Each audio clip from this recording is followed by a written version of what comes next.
तो रायपुर में आज साई कैबिनेट की अहम बैठक होने जा रही है। मंत्रालय में दोपहर 3:30 बजे होगी बैठक। सीएम विष्णुदेव साई की अध्यक्षता में होगी बैठक। कई अहम फैसलों पर आज मुहर लगेगी। निकाय और पंचायत चुनाव पर हो सकते हैं अहम फैसले।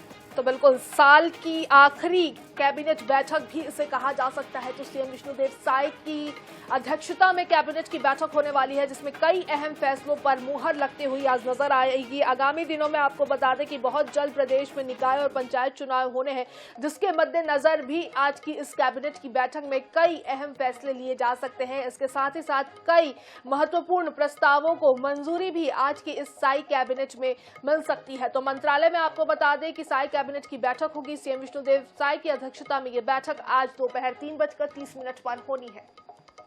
काफी महत्वपूर्ण ये बैठक मानी जा रही है। साल 2024 की आखिरी बैठक है। कई अहम फैसले इस बैठक के दौरान लिए जा सकते हैं। मोहम्मद हसन ज्यादा जानकारी के साथ हमारे लिए जुड़ गए हैं। हसन, जिस तरीके से आज साई कैबिनेट की बैठक है, क्या कुछ अहम फैसले इस बैठक के दौरान लिए जा सकते हैं? किन किन विषयों पर चर्चा होगी? बिल्कुल, देखिए, साल 2024 की ये अंतिम और आखिरी बैठक जो है साई कैबिनेट की होने जा रही है।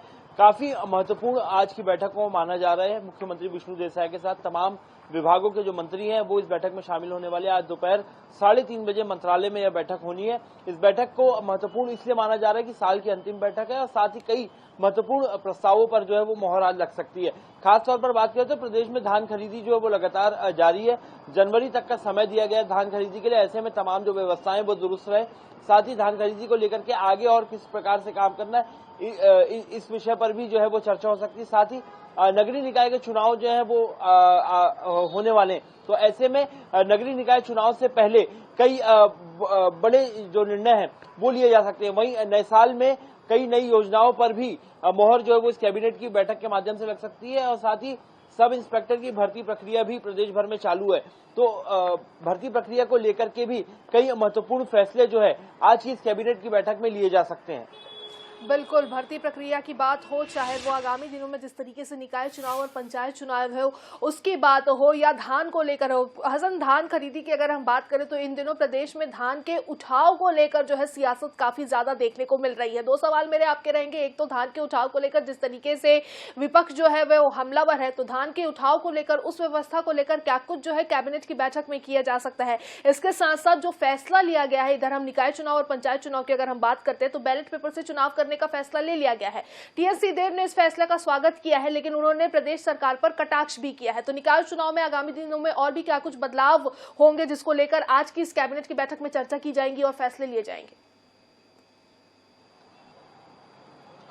बिल्कुल, देखिए, धान खरीदी को लेकर के बड़ा फैसला जो है वो लिया जा सकता है। सरकार ने 150 लाख मैट्रिक टन धान खरीदी का लक्ष्य जो है वो रखा है। धीरे धीरे इस लक्ष्य के करीब पहुंचने का प्रयास भी जो है वो किया जा रहा है। वहीं धान के उठाव को लेकर के अगर बात करें तो कहीं ना कहीं उठाव में जो परिस्थितियां निर्मित हो रही थी, कहीं ना कहीं उठाव में जो देर सवेरी हो रही थी, उसको लेकर के सबसे बड़ा कारण था राइस मिलर्स की हड़ताल और उनकी मांगे। तो उनकी मांगों पर भी सहमति जो है वो सरकार की बन गई है। राइस मिलर्स ने अपना काम शुरू कर दिया है। धान के उठाव की स्थिति फिलहाल सामान्य हो गई है और धान का उठाव जो है वो अलग अलग खरीदी केंद्रों में किया जा रहा है और लगातार धान खरीदी प्रदेश भर में अलग अलग धान खरीदी केंद्रों में जारी है। जिन धान खरीदी केंद्रों में शिकायतें मिली वहां पर शिकायतों का तुरंत निराकरण भी किया जा रहा है। इसके अलावा अगर हम नगरीय निकाय चुनाव की बात करें तो कहीं ना कहीं ईवीएम, नगरीय निकाय पंचायत चुनाव दोनों एक साथ होना, तो ईवीएम की व्यवस्था करने में कहीं ना कहीं देरी हो सकती है। तो ऐसे में चुनाव की तारीख ना टले, इसे देखते हुए बैलेट पेपर से चुनाव करने का निर्णय लिया गया है। हालांकि विपक्ष ने कहीं ना कहीं इस निर्णय का स्वागत किया, क्योंकि विपक्ष लगातार ईवीएम को लेकर के सवाल उठाता है। तो ऐसे में इस बार कहीं ना कहीं विपक्ष को मौका नहीं मिल रहा है और बैलेट पेपर से चुनाव हो रहा है, तो विपक्ष के पास भी कोई मुद्दा नहीं है। अब बैलेट पेपर से चुनाव करने के लिए व्यवस्थाएं जो है वो की जा रही हैं। तो बैलेट पेपर से चुनाव करने की व्यवस्थाएं की जा रही है। इसके अलावा भी कई ऐसे अहम फैसले हैं जो आज की कैबिनेट बैठक में लिए जा सकते हैं। बहुत बहुत शुक्रिया हसन, तमाम जानकारी देने के लिए।